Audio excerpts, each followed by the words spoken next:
Pero ¿por qué cediste a la presión de las iglesias, ministro? Porque a mí me da la sensación como que te ganaron la pulseada. Pero yo no siento como ceder, yo siento al revés. Yo siento que son personas y son organizaciones que forman parte de un entorno social, forma parte de la existencia. Nosotros no podemos salir de algo que ya está, que ya se constituyó. Y bueno, pero entonces de la confesional del Estado nada.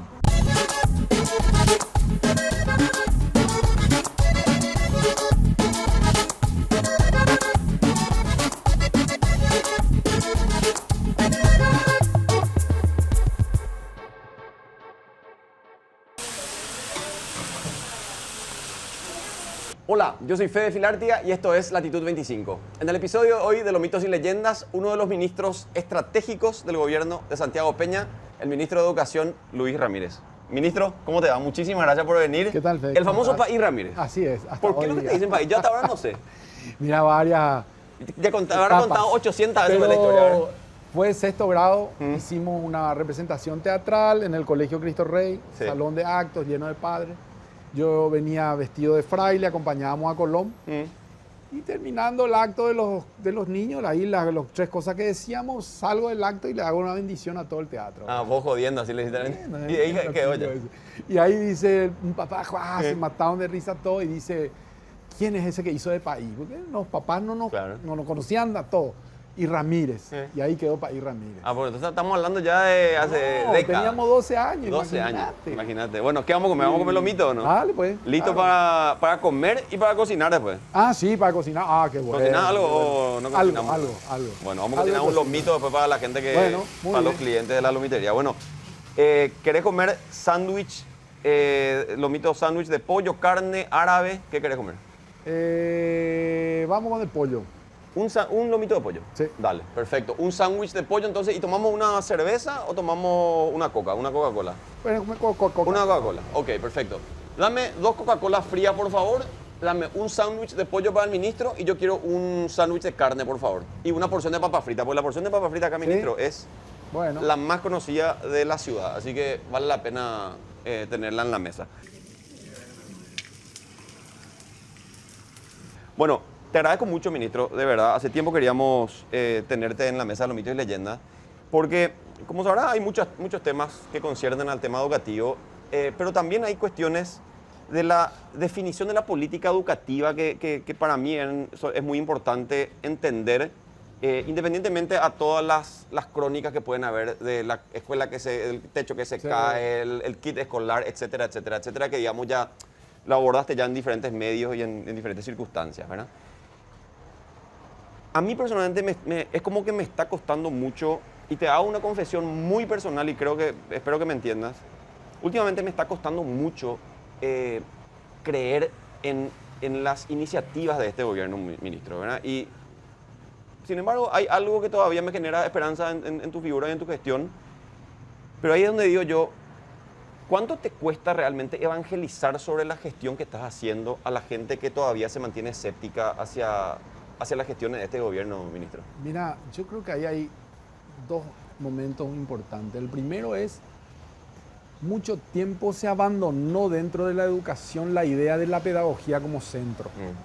¿Por qué te digo esto? Porque con ese concepto nos está resultando más sencillo de lo que yo esperaba instalar dinámicas que ayuden al desarrollo de la educación. Y te voy a poner un ejemplo nomás. Al sistema entran los que pasan un examen. Sí. ¿Por qué? Porque lo que tenemos que cuidar es el aprendizaje y la pedagogía. Y eso es un hecho trascendental. Yo por eso realmente agradezco tu visión cuando decís las cosas que se está transmitiendo de la educación son importantes, pero no son las relevantes.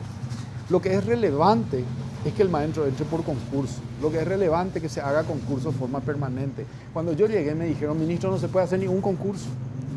Hicimos 18 en 20 meses, Fede. Concurso para directores, concurso para supervisores, concurso para maestros. A lo mejor falta. Y vamos a seguir haciendo concursos. Pero el concurso es una garantía. Y el concurso no es la acumulación de certificados nomás que vos hiciste, a lo mejor cursos de cualquier índole, de cualquier clase, corte y confección o cualquier otra. Digo eso como ejemplo para mostrarte que hay gente que acumulaba títulos no importa qué y te valía para entrar al aula. No es así. Vos, si querés entrar al aula, tenés que tener ese título que te habilita, esa formación que te habilita. Yo siempre digo, a nadie se le va a ocurrir ahora pasando por acá decirle, che, vení pues Fede, voy a tener una intervención en el hospital porque quiero hacer una operación a corazón abierto, vení pues, no va a pasar. Porque hay que tener una expertise para entrar al quirófano. Bueno, la educación, la sala de clase es un quirófano. Hace surcido invisible en el alma, en la vida de una persona. ¿Cómo vamos a entrar así nomás? Entonces, cuidando eso, poniendo la pedagogía como centro, obtenemos resultados para mí muy auspiciosos, para mí muy motivantes. 76.000 maestros se presentaron, 18.000 no me pasaron el examen. Esa es una buena señal para la educación y para lo que vos estás diciendo. Y ahí entonces viene lo otro. Muchas de las acciones que hoy estamos tomando, que son muy buenas, no se van a ver todavía, se van a ver recién en un periodo de tiempo, quizás posterior, cuando a lo mejor ya no estamos. Pero dejando ese surco, van a pasar dos cosas. Ese surco es el que tenemos que cuidar después. Y los que entraron como resultado de ese surco van a dar resultados. Porque coincidentemente, 7 de cada 10 alumnos no comprenden lo que leen. Es la misma cifra de los profesores que pasaron el examen. Pasaron 3 de cada 10. ¿No? Entonces, vamos a mejorar porque son esos 3 que comprendieron lo que leyeron. Pero te cuesta evangelizar sobre lo que implica este proceso. O sea, yo no quiero ser cínico en esta conversación contigo. Yo te voy a trasladar cosas que son de mi sentir y son cosas que yo escucho, leo y veo, ¿verdad? Existe como un descrédito hacia lo que se está haciendo. Yo también entiendo que estos procesos no son de un día para otro, son procesos largos, ¿verdad? Y son procesos que, culminada la gestión, se tiene que analizar realmente cuál fue la eficiencia o no de la gestión de la persona, ¿verdad? Pero lo que vos estás viendo, ¿a vos te cuesta, sentís que es cuesta arriba, digamos, hacerle entender a la gente lo que está sucediendo y cuánto... A mí lo que me cuesta medir es, te cuesta. Porque a mí me cuesta mucho estar en la función pública, ¿verdad? Porque, ¿sabes? Venimos de una historia distinta, de una historia diferente, de la gestión privada, donde las cosas que vos querés que pasen, pasan. Y de repente entras a un sistema donde no pasan las cosas que vos querés, sino lo que podés. No pasan el tiempo que vos querés, sino cuando tiene que pasar. Entonces son demasiadas fórmulas que se dan que cuesta mucho estar y cuesta mucho empujar, pero eso no quiere decir que no se pueda hacer, eso no quiere decir que no lo estamos haciendo y eso no quiere decir que yo esté bastante satisfecho con lo que estamos haciendo hasta acá. Por eso siempre digo, creo que nos faltan algunos detalles, pero yo por lo menos estoy muy contento con lo que estamos haciendo, más allá de eso que es infraestructura, aquí y esas cosas, ¿verdad?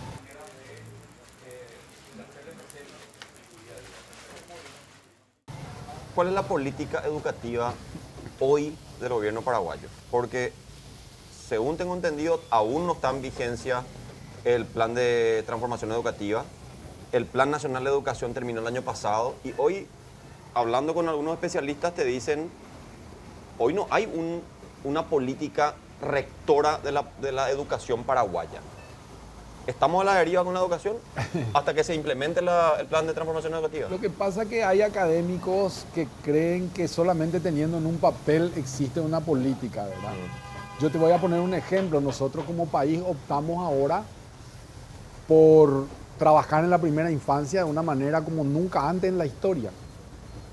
No solamente con la cantidad de centros que vamos a habilitar, sino con la cantidad de maestros que vamos a formar, sino con los programas que estamos trayendo para la educación de la primera infancia. Somos el primer país latinoamericano en traer programas para la oralidad infantil.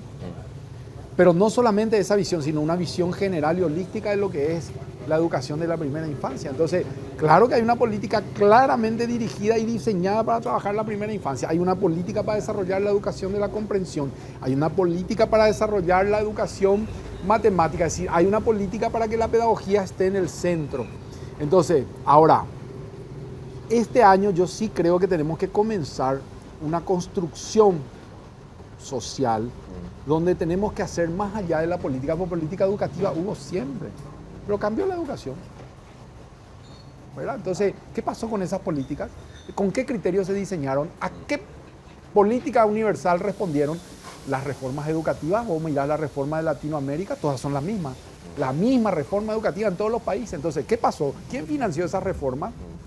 ¿Qué estamos haciendo nosotros? Decimos, no, esperen un poco. Pero vos me planteas eso a mí y en mi oído escéptico yo te diría, sí, está bien, pero todos esos intentos fallidos fueron de gobierno colorado que intentaron... Y yo también tengo yo no, creo que cada uno pudo hilar y quedó algo.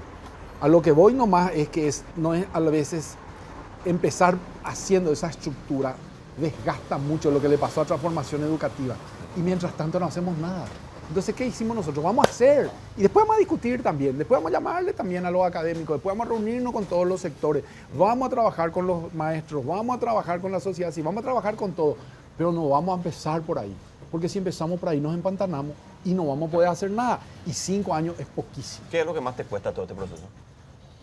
A mí lo que más me cuesta es el trabajo con la mala información, con la desinformación e incluso yo te diría con la maldad de alguna información o desinformación que se quiere dar. Y se ponen noticias falsas, se inventan cosas, se dicen cosas que no son, se dicen cosas que no corresponden a la realidad. Y todos los días tenés que levantarte y invertir tiempo de tu mañana, a veces casi toda la mañana, en hablar de algo que fue una mentira. Entonces voy a decir, wow, se cae de tal escuela. Voy a decir, esa escuela no tiene alumnos. Esa escuela hace 20 años está cerrada. Entonces tenés que empezar y ese desgaste no nos permite usar o no me permite usar mi tiempo en cosas efectivas y concretas que es reunirnos para trabajar con la gente. Eso es lo que a mí más me desgasta. Yo tenía pensado que iba a ser más difícil realmente de lo que es llegar a trabajar con la gente, pero quiero decirte ¿Pensabas que iba a ser más difícil de lo que es? de lo que es. Pero quiero decirte que no, que hay más gente hoy día ya dispuesta a trabajar en favor de una propuesta cuando hay una propuesta. El problema es cuando no hay una propuesta pedagógica. ¿Vos con qué te vas? Nada, con una propuesta que dice, no, y bueno, hagamos lo que siempre hicimos. Entonces, eso hay que reconocer. Cuando hay una propuesta pedagógica, la suma de gente que es buena y quiere hacer ese trabajo es muy superior a la que no hace nada, que se termina quedando en un costado. Vos tenés una cartera que, si no estoy errado, es la más populosa de todas las carteras del gobierno. 80.000 docentes que administrar, ¿verdad? La estructura operativa a lo mejor del MEC es más pequeña, pero ¿dónde radica el foco de corrupción de tu ministerio? Porque se habla mucho de las licitaciones, se habla mucho de los llamados de concurso amañados, se habla mucho de contrataciones irregulares, pero ¿cuál es el foco realmente? ¿Cuál es el dolor más grande en materia de corrupción del MEC? No existe un lugar, es el dolor más grande. Está en todos lados. Está en una escuelita a 400 kilómetros con un director que esconde los kits para que se compre kit de otra editorial. Está en una escuela que dice que tiene 100 alumnos, cuando tiene 50 y 100 kits que enviaste ahí, no sabemos dónde están.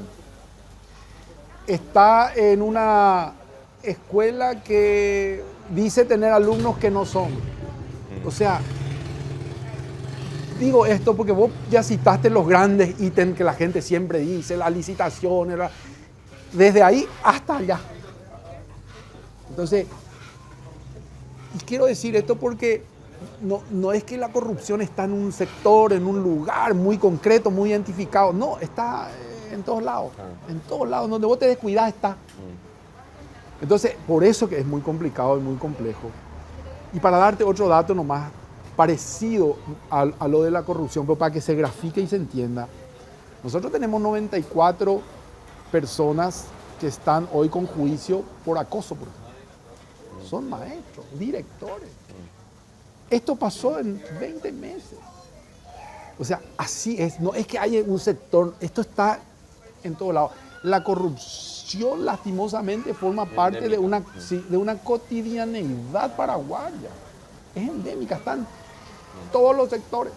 Por eso que eso sí es muy complejo y muy complicado. ¿Por qué te preguntaba esto, ministro? Porque ¿cómo se explica, cómo se aborda políticamente dentro del MEC el caso, por ejemplo, del escandaloso fraude de la filtración de notas donde está involucrada inclusive Carolina González, la concejala, la esposa de Orlando Arévalo, ¿verdad? O sea, ahí estamos viendo que hay actores políticos vigentes en el esquema de filtración de resultados que va a repercutir directamente en la calidad de los docentes, ¿verdad? Sí. Por eso te pregunto yo, para entender cuál es tu approach al tema corrupción, para salir un poco del rol pedagógico, ceremonial del docente, ¿verdad? O sea... Nosotros vamos a trabajar porque eso que vos decís deteriora la fibra, la esencia y la estructura fundamental de la escuela. No podemos ahí, si nosotros cedemos, si nosotros aflojamos, todo lo que podamos decir no va a tener ni peso y no va a tener consecuencia real. Entonces nosotros entramos con todo lo que tenemos que entrar, hicimos la denuncia en la fiscalía, estamos detrás de poder, nos aplicaron un amparo, estamos defendiendo, yo creo que nos va a ser favorable y cuando eso esté, pues los chicos tendrán que volver a tomar un examen.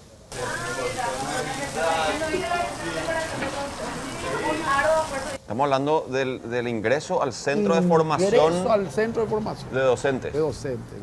Ingresar a la carrera. Imagínate si al ingresar ya se... Cuando vos recibís un caso donde hay un político involucrado, ¿qué haces vos? ¿Le llamás le denunciás directamente en la fiscalía? Porque ¿fueron ustedes los que denunciaron en la fiscalía o quién denunció? Nosotros denunciamos a la fiscalía. Por eso te pregunto, ¿cómo se aborda políticamente? ¿Le llamás a alguien, le llamás al presidente, le llamás a personas vinculadas al...? Yo siempre tengo la suerte y la posibilidad de estar en contacto todas las semanas, muchas veces con el presidente, ¿verdad? O sea, gracias. Yo planeo con él, conversamos y él es partícipe y es un entusiasta de la educación y con él diseñamos muchas acciones, ¿verdad? Entonces, además, él es nuestro jefe político, digamos. Él es la persona con la quien nosotros diseñamos todas estas políticas. Entonces, siempre hay una consulta, claro. Gracias, siempre hay un trabajo de comunicación y siempre hay un intercambio de medir todo lo que estamos haciendo y cuál es el impacto que está teniendo eso que estamos haciendo, ¿verdad? Entonces, yo la verdad que siempre... No me corto solo, digamos, no es posible eso. En mi cabeza y en mi manera de funcionar. No, pero sobre todo porque te digo, porque a vos no te conviene tampoco, digamos, efecto político, no te conviene agarrar vos solo la pelota tratar y hacerte cargo de eso, ¿verdad? Por eso te decía yo, si le llamás a alguien, no sé, si te haces respaldar inclusive a efectos políticos. Bueno, llegó el momento solemne de la noche, ministro. Yo no me adelanté, discúlpame. No te preocupes, vamos a hacer un brindis de lomito igual, vamos a hacer un brindis de lomito. Porque acá se hace siempre un brindis de lomito, pero te adelanto una cosa. Acá este es el momento donde se homenajea a las mayonesas más ricas del país. Sí, a la Hellmann's, a la ahumada, a la picante. Atendé esto, la ahumada, la picante y la de ajo, que son las, sin lugar a dudas, las mayonesas ideales para toda la lomitería. Así que ahí tenés. Full estamos.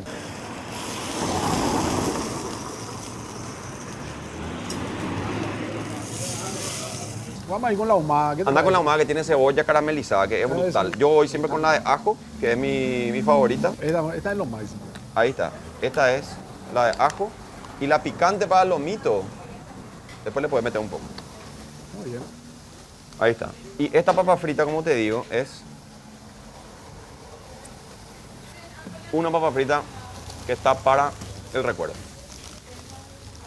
¿Qué se le responde, ministro, a un joven, a un adulto, a una persona ya adulta, pero que sigue siendo joven, que se encuentra desalentado, desmotivado, que se siente inferior en formación a otros jóvenes de la región, a una persona que no encuentra una oportunidad en su país, una persona que quiere salir adelante, quiere trabajar dignamente, pero que las herramientas que le brindó el Estado paraguayo no le son suficientes para destacarse?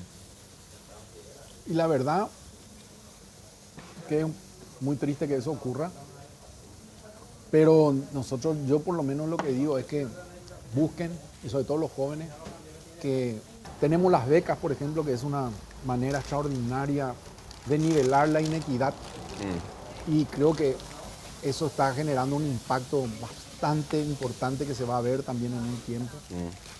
Y yo creo que hay que buscar esos mecanismos y esas maneras de buscar el equilibrio y la equidad, ¿verdad? Eso por un lado, o sea, no se cansen de buscar. Y también hay que aprender a pedir, Yo creo que mucho tiempo nosotros invertimos en pedir cosas que a veces no son sustanciales, sustanciosas o no nos van a llevar a la equidad, ¿verdad? Cosas que realmente nos van a llevar a la equidad.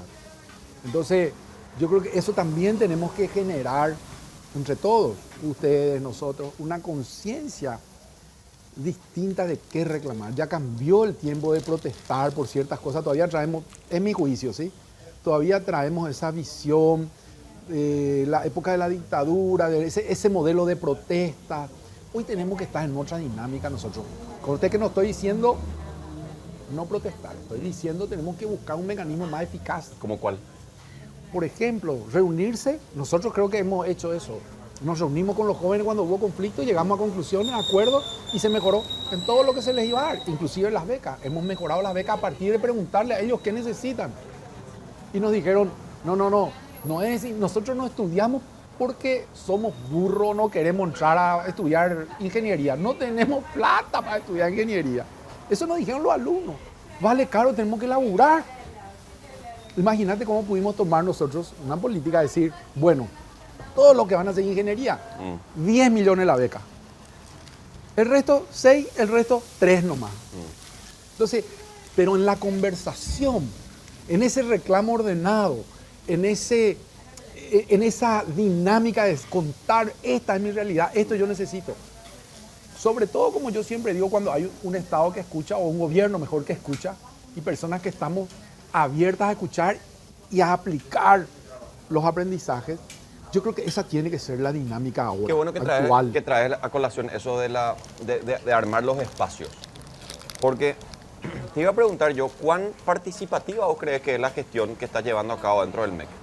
Porque leyendo la dinámica que hay en relación a las asociaciones de padres, hay dos asociaciones, en realidad hay dos instituciones que se manifestaron que dijeron que fueron excluidos, digamos, de la mesa de padres. Uno, FEIPAR, que ya viene hace varios años trabajando en la cuestión de familias por la educación integral de la sexualidad. Y el otro que es la FEDAPI, que es la Federación de Escuelas Públicas del Paraguay, que también manifestó haber sido, digamos, excluidos, digamos, de estas mesas de discusión con el Ministerio de Educación, ¿verdad? ¿Cómo se explica eso, ministro? Una cosa es ser excluido, otra cosa es excluirse. ¿FEIPAR se excluyó? Los dos. FEDAPI también. Nosotros le invitamos a trabajar y dicen, no hay condiciones, generamos las condiciones. No, así no se puede. Bueno, pero esa es la democracia, me tengo que sentar con unos y con otros. No es decir, yo no con Fede no hablo porque no me gusta su gorro. Tampoco, vamos a generar espacio y en todo caso le voy a invitar después que cambie el color de su gorro. Pero ¿qué pasa si te manifiestan que ellos no sienten como que hay una equidad y hay una supremacía en la participación y el protagonismo que tienen ciertos sectores dentro de esa mesa de padres? Bueno, eso ya es una cuestión histórica que vino a partir de un trabajo que se hizo, que nosotros justamente planteamos hacer un estudio si es lo que corresponde, si es lo que viene mejor, y hacer un cambio, un giro si es que hay que dar. Pero eso no se puede hacer lejos de la mesa de trabajo. Eso no se puede hacer abandonando la mesa de trabajo. O sea que vas a abandonar y vos te vas a ir a armar allá otra carpa y vas a decir, no, es pues así, vení acá, amor. Y si tenemos que estar 3 horas, 3 días, 3 meses, y tiene que ser una discusión acalorada o en su momento desagradable, es parte del proceso, tiene que ser así. Ellos, sin embargo, de lo que yo leí, ellos, sin embargo, sostienen de que ellos no le invitaron a retirarse, básicamente, ¿verdad? No. Entonces, si vos decís hoy y dejamos constancia de eso, de que ellos son bienvenidos y que pueden acercarse y que serán convocados. Siempre. También hay una cuestión que vos dijiste, instituciones. Lo que pasa es que también la mesa técnica se hizo para padres y para equipos de padres, no para instituciones. Entonces había un grupo de ONGs que sin ser directamente padres asociados a alguna asociación de padres, alguna ACE, estaban participando. A ellos sí se les invitó a abandonar, a ellos sí. Pero a FEDAPI no. FEDAPI es una organización de padres legítimamente constituidos que están no solamente siempre invitados, nosotros particularmente conversamos, le dijimos, vengan, vamos a sentarnos, vamos entre todos a construir. Entonces, yo creo que se generan los espacios de diálogo, pero por eso digo, todavía tenemos, y esto sí es algo muy importante, Fede, todavía nos cuesta mucho conversar en la disidencia. Nos cuesta encontrar criterios de donde podamos decir, en esto no estamos de acuerdo, vamos a avanzar primero en esto, mientras se resuelven nuestros desacuerdos. No, todo el desacuerdo, y nos matamos los unos a los otros, nos destruimos. ¿Y qué es lo que ocurre? Aparentemente alguien se queda con la victoria, pero mientras hay un victorioso y otro perdedor, nunca vamos a poder progresar. Nosotros tenemos que buscar una victoria para todo el sistema educativo. Y ahí tenemos que hacernos preguntas fundamentales. ¿Cuáles son las preguntas fundamentales de los padres? Hay asociaciones de padres vinculadas al tráfico de drogas. Hay asociaciones de padres vinculadas a la corrupción de la escuela. Esos son temas esenciales. Así como hay asociaciones de padres extraordinarias. Gracias a ellos la escuela está arriba, gracias a ellos la escuela tiene baño, gracias a ellos la escuela tiene limpiadores, gracias a ellos la escuela se pinta. Hay que o sea, no tiene nada que ver con que esa asociación de padres tenga una manera de pensar o de concebir la educación afín a lo del... Porque esto finalmente es una cuestión de disputa de ideas. No. O sea, lo que plantea FEIPAR es diametralmente opuesto. Y hablo de FEIPAR porque son los únicos disonantes, ¿verdad? Perdón que me aferre, digamos, a su caso. Pero son creo que los únicos que están planteando una agenda alternativa en la que yo creo como comunicador, como ciudadano, etcétera, ¿verdad? Y digo, son los únicos que están planteando una divergencia en la manera de cómo concebir la educación. Son los únicos que están hablando hoy de una educación integral real. Y sin embargo, ellos no están sentados dentro de la mesa de... Yo repito, están invitados, hay que aprovechar los espacios, hay que pertenecer, hay que estar, hay que discutir, hay que debatir. Y por otro lado, hay que ser más amplios en la temática también, porque no podemos generar una mesa de padres para discutir un solo tema. Acá hay cosas muy profundas. Nosotros tenemos que discutir cuál es la mejor estructura. ¿Por qué todo en Asunción? ¿Qué tiene que ver la realidad de padres de Central con padres del Chaco, por ejemplo? ¿Qué tiene que ver la realidad de padres de Central o de Asunción con los de Itapúa, por ejemplo? No, hay algunas coincidencias, pero hay demasiadas diferencias. Otra vez, de acuerdo al volumen del colegio, imagínate, tenemos un colegio de 4.500 alumnos, de 5.000, con un colegio de 100 o de 200. No es comparable.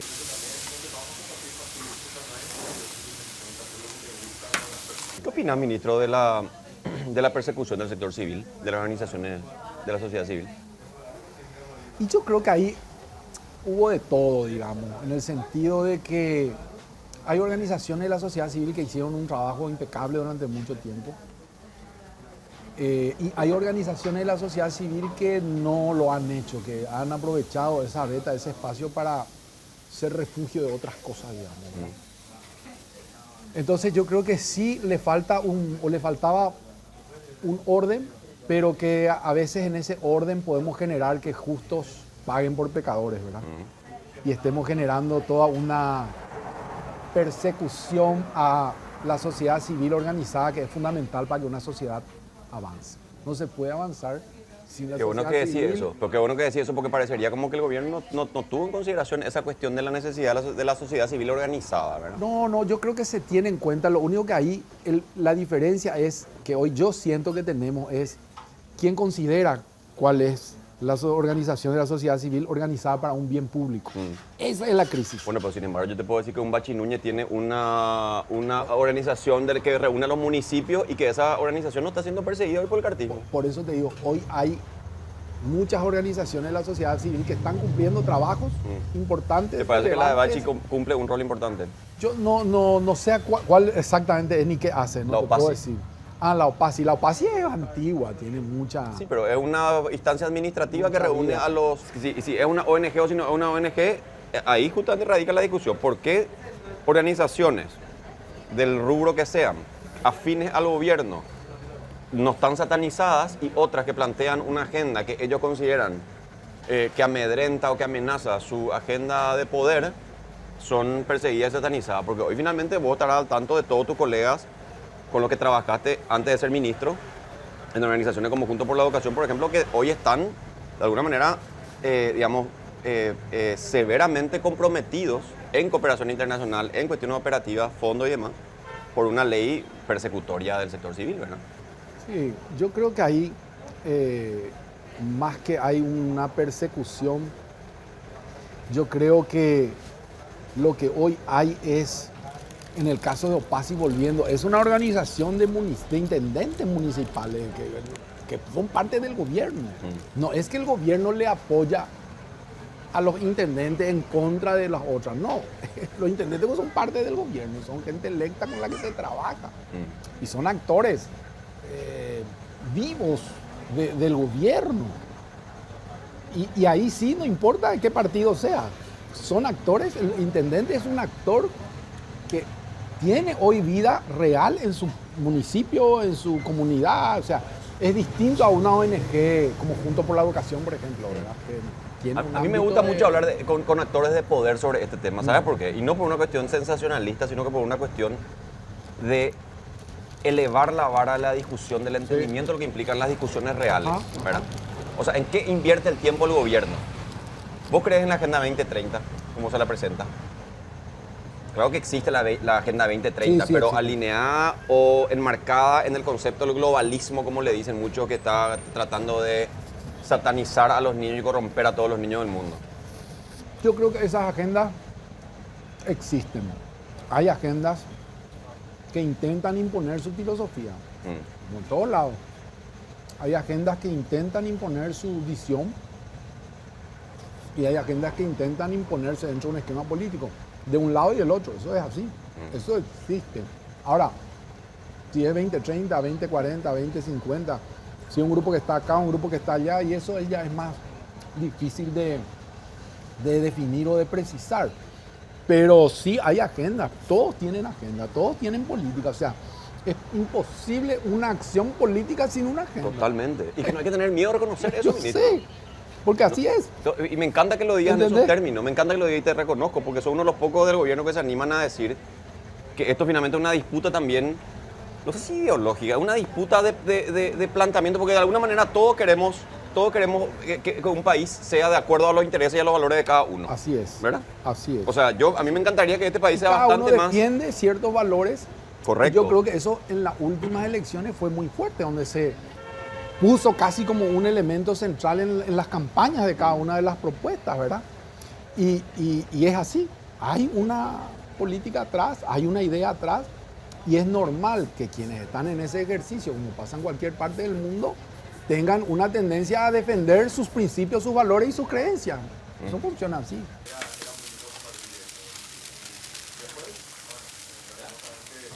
¿Por qué no se puede hoy hablar? ¿Por qué hay tanto tabú? ¿Por qué hay tanta resistencia, tanto miedo, tanto temor?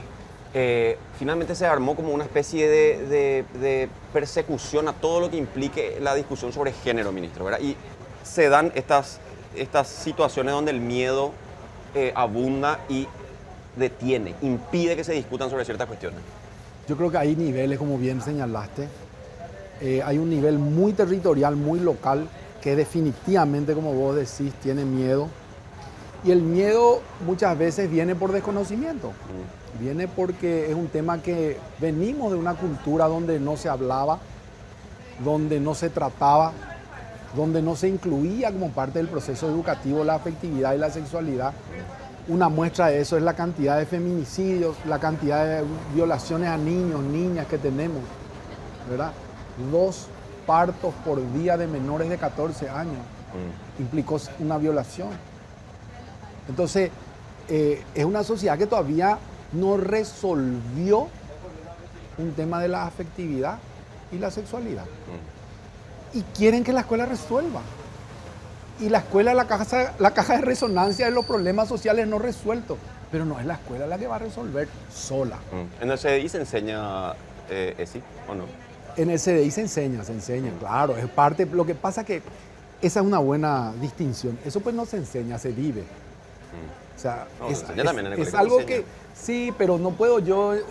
Lo que se enseña es la parte biológica, a lo mejor. Después, la parte de la afectividad. Después, la sexualidad sí podés enseñar algunas cuestiones, pero digo nomás el desarrollo de la afectividad. Eso de ser una persona con una autonomía, de ser una persona con una autoestima, eso se trabaja. Si yo no me quiero, va a ser difícil que me cuide. Claro. Si yo me quiero, va a ser más fácil que me cuide. Entonces, hay cuestiones donde se vive. ¿Y por qué te digo se vive y no se enseña? Porque yo le puedo decir a un niño, a una niña en la escuela, el cuerpo es importante. pero después no es lo que vive en su casa. No, Entonces, ¿qué es lo que va a quedar? Eso que totalmente. vive. Por eso es que tiene que ser una conjunción. Y tampoco tiene que ser una voraje academicista. Estoy de tiene acuerdo. tiene que ser una cuestión lúdica, hasta así te diría, ¿verdad? O sea, hacerle entender parte de esos videos que trascendieron en redes sociales. Esta paraguaya que inclusive le entrevistaron en no sé dónde, en Estados Unidos, no sé qué, que hacía una canción con sus alumnos. Es cierto. Para que a través de la canción el niño pueda entender lo que implica el cuidado de su cuerpo, ¿verdad? Claro, obras teatrales. Pero entonces la pregunta, ministro, ahí es, ¿por qué en un colegio privado como el CDI sí se puede explorar esa cuestión de la educación y no en escuelas públicas, donde más falta hace quizá? Sí, pero solamente que ahí vamos otra vez a la otra parte, que es el contexto. ¿Cuánto está un maestro o una mamá preparada para abordar un tema de la complejidad del desarrollo de la afectividad? Y ahí tenemos déficits importantes, ¿verdad? ¿Por qué? Porque a la gente le cuesta hablar del tema. Nosotros ahora comenzamos el proceso, estamos contentos con los materiales que elaboramos, si bien son perfectibles. ¿Cuáles son? 12 ciencias. No, 12 ciencias derogamos y se llama Educación de la Afectividad y la Sexualidad, se llama. EAS. Y ese material tiene una pedagogía, trae un modelo de cómo hablar, de qué decir, pero en esta línea que vos señalás, o sea, con juegos, El manual fue elaborado hasta el 3er grado, con el Ministerio de Salud, con el Ministerio de la Niñez, con las mesas técnicas, con los alumnos, con la sociedad de padres, con toda la comunidad. Y ahora estamos en la etapa de bajar a terreno y ver cómo funciona. Y la verdad que los primeros resultados y evaluaciones que tenemos son muy auspiciosos. Lo que hicimos en el CDI lo pudimos hacer, lo hacemos porque es una comunidad de 500 alumnos. Hay muchas cosas que se hacen ahí que son vanguardia mundial. No digo yo, dicen los que vienen, pero que no son escalables todavía para el Paraguay. Porque hay que ver qué profesionales tenemos dentro o tiene esa escuela, ¿verdad? Okay. Son psicólogos, psicopedagogos, fonoaudiólogos. Hay toda una estructura enorme y no es el maestro solo. Entonces, hoy vos en la escuela pública el maestro solo. ¿Cómo vamos a hacer? Entonces, si a eso le llaman se frenó, se frena, pero no se frena por una voluntad de un grupo, de una gente, no se frena porque hay imposibilidades reales de que ese tema prenda o baje a territorio. Realmente al maestro de la escuela pública le pedimos de todo, tiene que ser un entendido en todo, y eso es difícil, es muy difícil que se pueda dar. Por eso empezamos nosotros con la capacitación de los maestros, por eso te decía hoy, Fede, al empezar, muchas cosas que estamos haciendo se van a ver después. Porque ahora estamos en esa etapa de formación de maestros, de capacitarlos, de que ellos empiecen a perder el miedo, que puedan hablar, que puedan soltarse, que puedan entender que no es tan trágico, que cómo decir, cómo hablar. En ese proceso estamos, ¿verdad? Yo personalmente te digo, estoy con la actitud de escuchar y de abrir la discusión, de generar espacio de discusión. Acá en este mismo lugar donde estaba sentado estuvo Miguel Ortigosa, hablando sobre los cuestionamientos que él tenía al antiguo Ministerio de Educación, a la antigua administración y demás. Estaba también la gente de FEIPAR, etcétera. Porque esa es la manera que yo tengo, digamos, de poder aportar a la discusión, generando espacios y tratando de generar conversaciones, ¿verdad? Pero ¿cuál es el rol que cumple hoy un Miguel Ortigosa o un Juan Cruz Celamare en el Ministerio de Educación? Porque, digamos, se los ve a ellos en los eventos, se los ve activamente participando en los procesos de definición de estos documentos, se los ve dirigiendo las asociaciones de padres, que es cierto, ellos son electos en esas nucleaciones y demás, pero es como que el MEC les da una entidad especial a ellos, y a mí lo que me preocupa es genial que sean ellos los protagonistas, digamos, pero si están vinculados fuertemente a iglesias que sabemos qué protocolo, qué política de expansión tienen, están, a criterio mío, digamos, da la sensación como que están utilizando el aparato educativo como para empezar a expandirse, ministro, ¿verdad? Bueno, ahí Miguel es un actor dentro de la mesa de padres y ese es el rol que él tiene. Ellos sí trabajan como padres para crear organizaciones y asociaciones porque desde un proceso anterior las asociaciones de padres tienen que tener personería jurídica, hay una serie de restricciones. ¿Pero él es funcionario del MEC o no? No. Él no es funcionario del MEC. No, no es funcionario del MEC. Por eso te explicaba. Entonces lo que ellos hacen es recorren las escuelas ayudándole a los padres a organizarse y a formar sus asociaciones. como lo puede hacer FEDAPI, como lo puede hacer cualquier padre. Ese es el caso de Miguel. Miguel no está vinculado al MEC, no es un funcionario del MEC, trabaja en la mesa de padres. Ok. El caso de Juan Cruz, aparte de ser un amigo, digo esto porque me van a ver con él o suelo tener actividades con él o ir a la cancha o cosas como esas, y es un amigo. No, lo que sí le une a la actividad del MEC es la publicación de los primeros libros que hacen con una editorial que nos dijo: nosotros vamos a producir la primera tanda de investigación para poder hacer análisis y saber si estos libros funcionan o no. O sea, ese es el papel y el trabajo que están haciendo hoy. Y yo estoy muy agradecido. ¿Por qué? Porque gracias a ellos podemos hacer este proceso. Pero ellos no forman parte de la configuración del contenido de esos libros. No, eso se hizo con una mesa técnica donde estuvo el Ministerio de Educación, el Ministerio de la Niñez, el Ministerio de Salud. Porque recuerdo que había una mujer que fue muy cuestionada en su momento, sí, por la falta de rigor en las aseveraciones. Lo que pasa es que ella, esa señora, hizo el libro de 12 ciencias. La base que tomamos de discusión, que es lo que existía, es 12 ciencias. Es una base que se tomó y se cambió. Te puedo mostrar 41 tomos de como un hombre de ciencia, ¿vos crees que un material así, sin el rigor científico necesario, puede circular en el Ministerio de Educación? No, por eso le pusimos el rigor. Okay. Le pusimos rigor. Todavía es perfectible y estamos en esa etapa, o sea, todavía se puede cambiar, podemos decir, pero le pusimos un rigor científico, le pusimos un rigor pedagógico, le pusimos una metodología. El libro estaba compilado para padres, alumnos, maestros, entonces nosotros dijimos: no, tiene que haber un libro del alumno, tiene que haber un libro de los padres, tiene que haber un libro de los maestros. Entonces, hay un proceso de trabajo para que esos libros se vayan convirtiendo en lo que esperamos que se pueda hacer, ¿verdad? ¿Puedo ser honesto contigo? Sí. ¿No te vas a enojar conmigo? ¡No! ¿Pero por qué cediste a la presión de las iglesias, ministro? Porque a mí me da la sensación como que te ganaron la pulseada.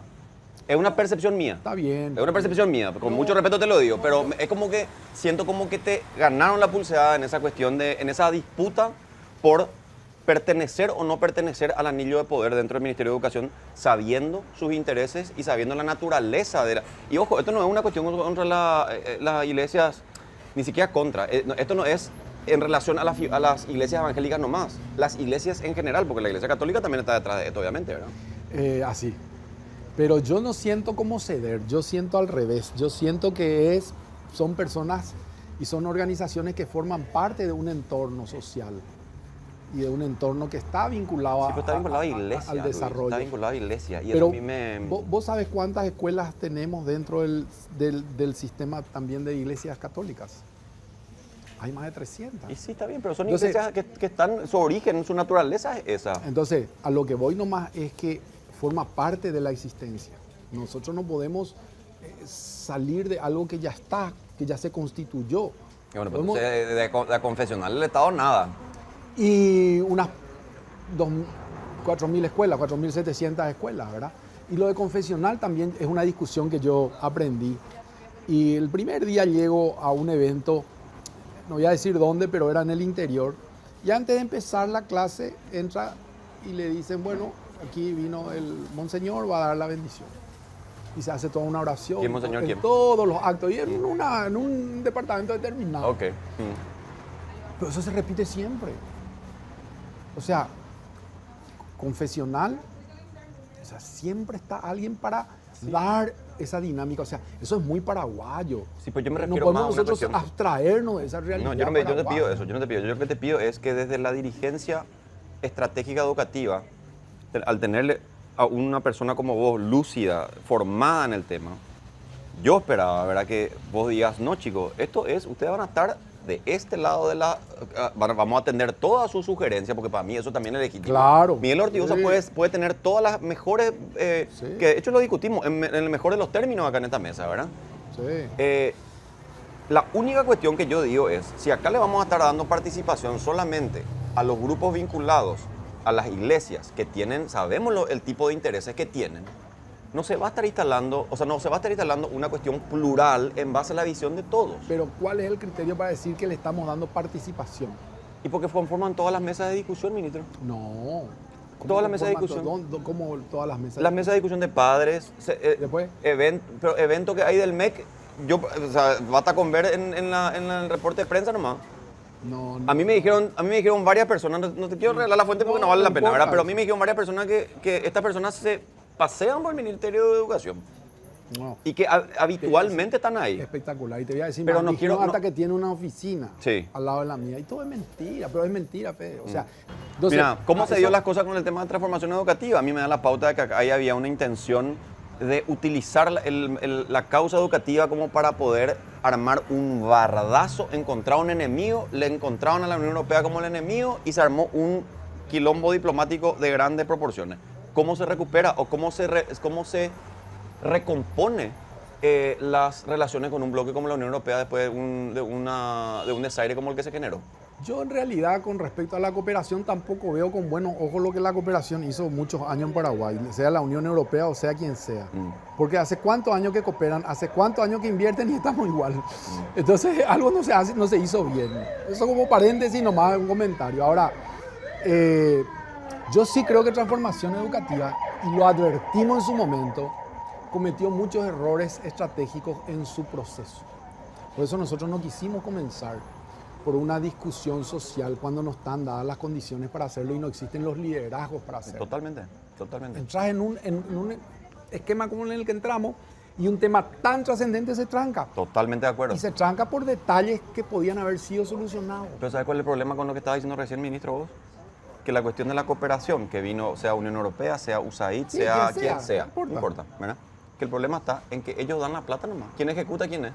El gobierno paraguayo otra vez, ¿entendés? Por eso que yo quiero tratar de ser coherente. Pero en parte sí, en parte no. Ellos no dan la plata para algo que ellos no quieren. Bueno, pero no, es que te están condicionando directamente. Tenés que hablar de tal cosa, de tal otra y de tal otra. Te dicen, estos son nuestros ejes. Si trabajas en este sector, listo, genial, te damos dinero. Si trabajas en esos ejes. Estos son nuestros ejes y este es el recurso para esto. ¿Y cuáles que son los ejes tan comprometedores? Derechos humanos.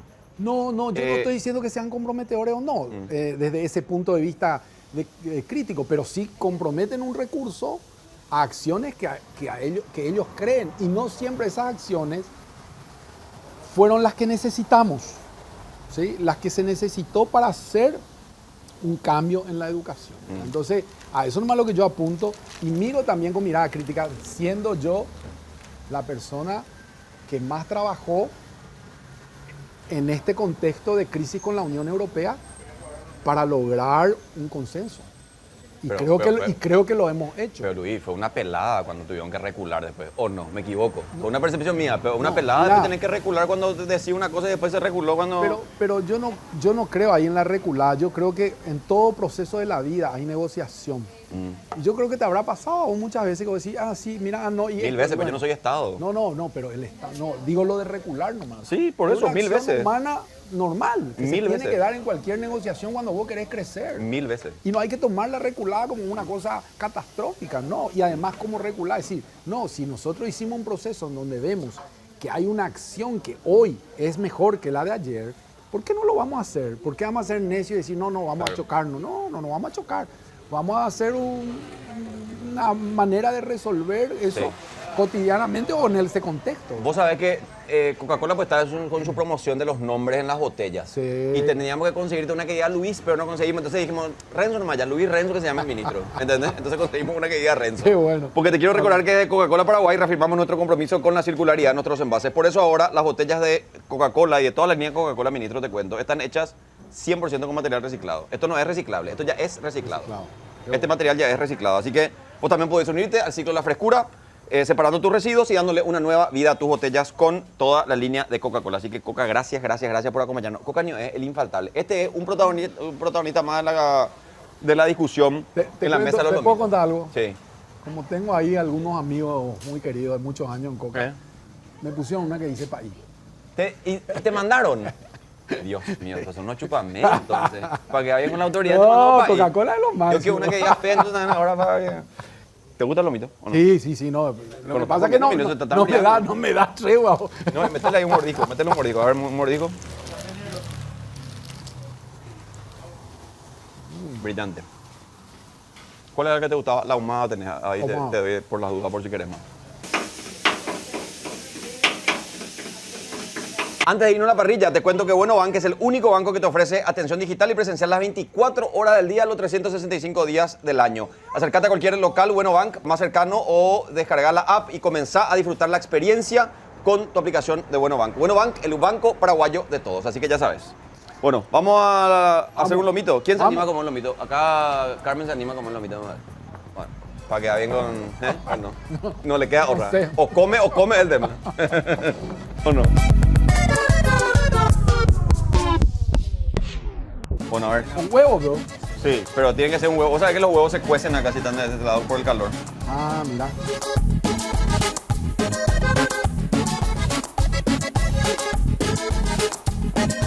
Ahí está, un poco. Acá está, la mayonesa Hellmann's, la clásica. Ah, qué capo. Se le pone al pan abundante mayonesa, ¿verdad?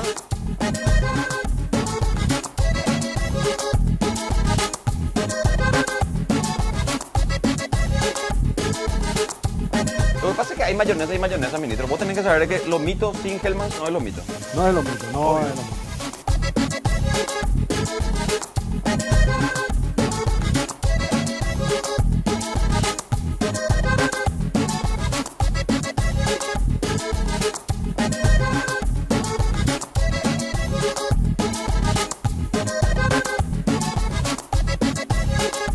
Señora, ¿ustedes quieren un lomito hecho por el ministro de Educación? ¿Quieren un lomito? Le regalamos. ¿Sí? A ver, no, pero le llevas por favor por acá, ministro, por claro. acá. Buenas noches. ¿Cómo están? ¿Querés comer? Está caliente, ¿eh? Cuidado, agarrar así, mira, así.